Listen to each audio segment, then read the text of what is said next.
High বন্ধুরা, কেমন আছো সবাই? আশা করছি সবাই খুব ভালো আছো, সুস্থ আছো।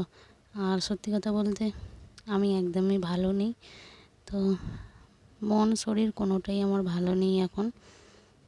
কেন ভালো নেই সেটাও তোমাদের সাথে শেয়ার করব।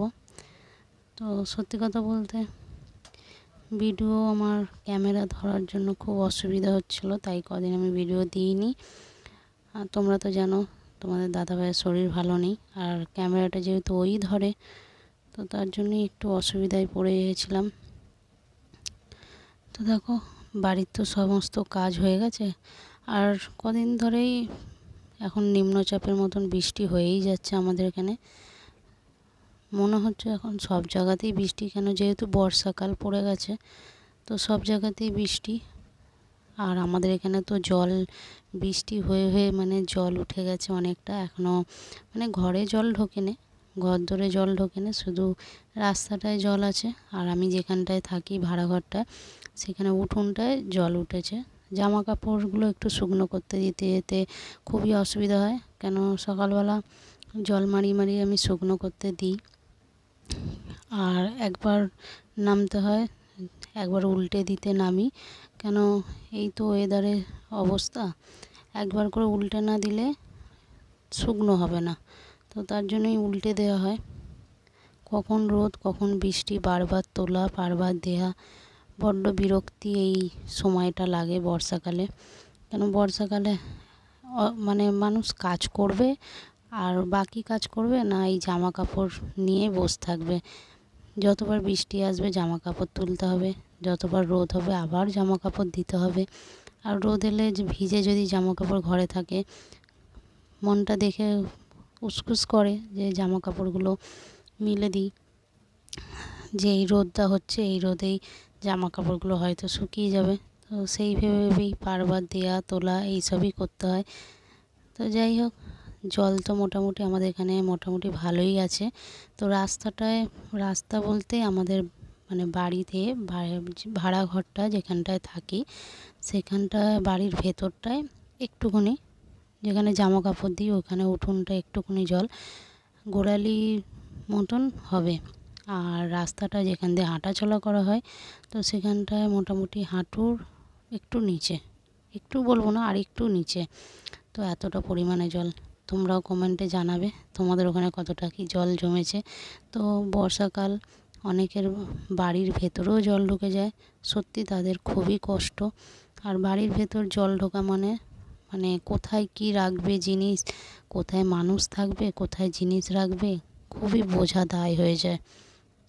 আর এই বর্ষাকাল মানেই একটু ভয় লাগে, যেহেতু সব জায়গা জলা জমি সব ডুবে যায়, তার জন্য একটু বিষধর জিনিসগুলো ওরা ডাঙায় উঠে আসার চেষ্টা করে।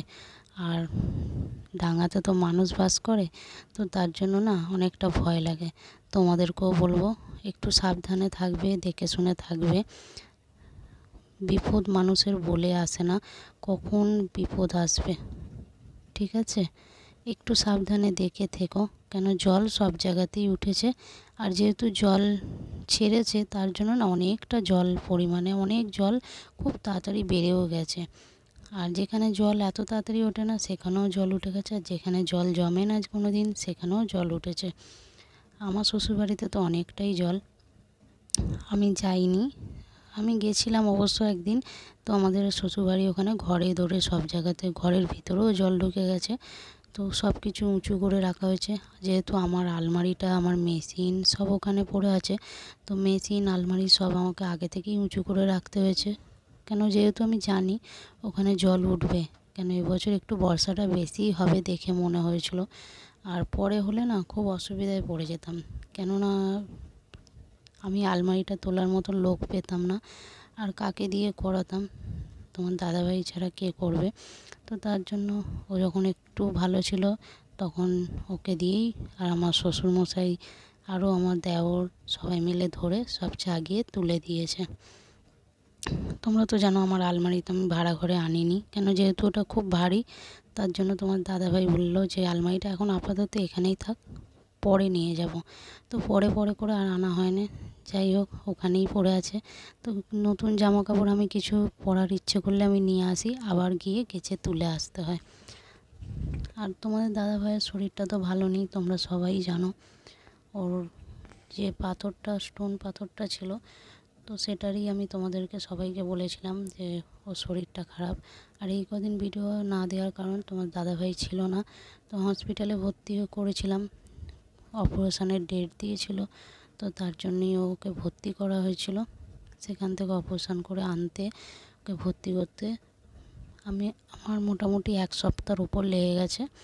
বাইরে বাইরে থাকতে হতো, হসপিটালে থাকতে হতো, কেন ও যেহেতু হসপিটালে ছিল, এখনও সুস্থ হয়নি, সেরমভাবে সুস্থ হয়নি, কেন যেহেতু একা একা হাঁটা চলা সেরমভাবে করতে পারছে না।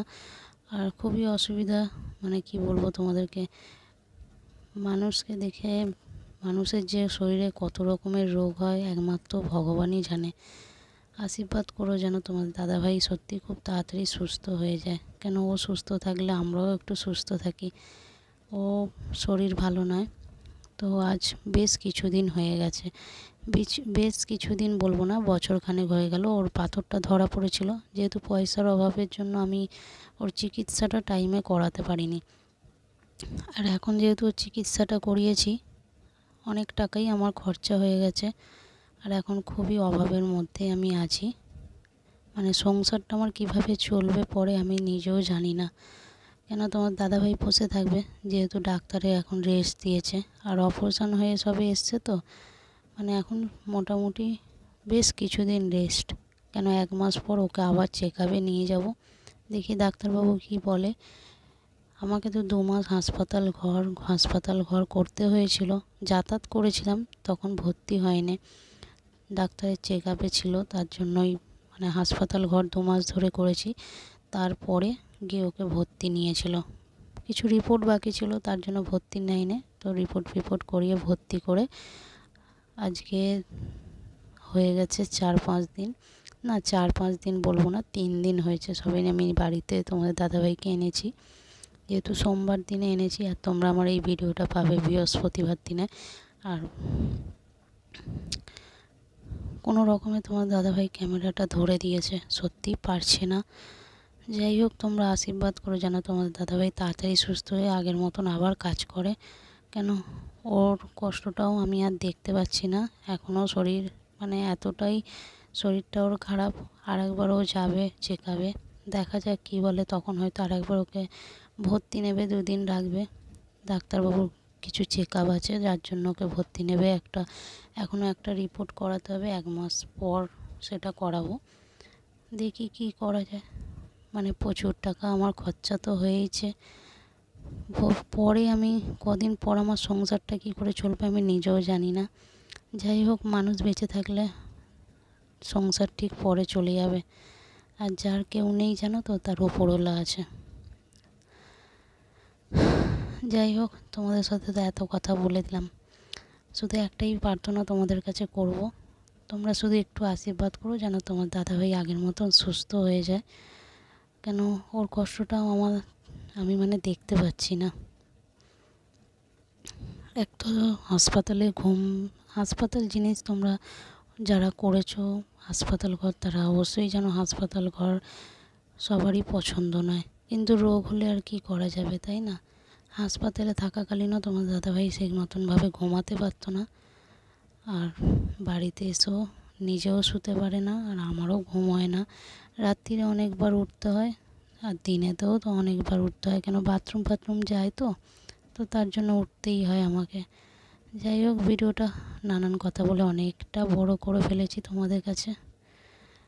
আশা করছি আজ এই ভিডিওটা তোমাদের খুব ভালো লাগবে। আর ভিডিওটা যদি তোমাদের ভালো লাগে অবশ্যই লাইক করবে, কমেন্ট করবে। তোমাদের সুন্দর সুন্দর কমেন্ট করতে আমার সত্যিই খুব ভালো লাগে। আর একটা কথা তোমাদেরকে বলবো, যদি কমেন্টে রিপ্লাই তোমরা টাইম মতো না পাও, এখন বেশ কিছুদিন টাইম মতো না পাও, তো কিছু মনে করো না, আমি সময় মতন ঠিক তোমাদের রিপ্লাই দিয়ে দেবো। কেন যেহেতু তোমার দাদাভাই এখন অসুস্থ, তো ওর পেছনে একটু আমাকে বেশি সময় দিতে হচ্ছে, যার জন্য আমি সবসময় কমেন্ট করতে পারি না। যাই হোক, ভিডিওটা তোমাদের ভালো লাগলে অবশ্যই লাইক করো। আর যারা আমাকে রিকোয়েস্ট করছো এইরকম ভিডিও ওরকম ভিডিও, তো অবশ্যই দেবো, চেষ্টা করব, কিন্তু একটু সময় লাগবে। আজকের মতো ভিডিওটা এখানেই শেষ করলাম। ভালো থেকো, সুস্থ থেকো, টাটা।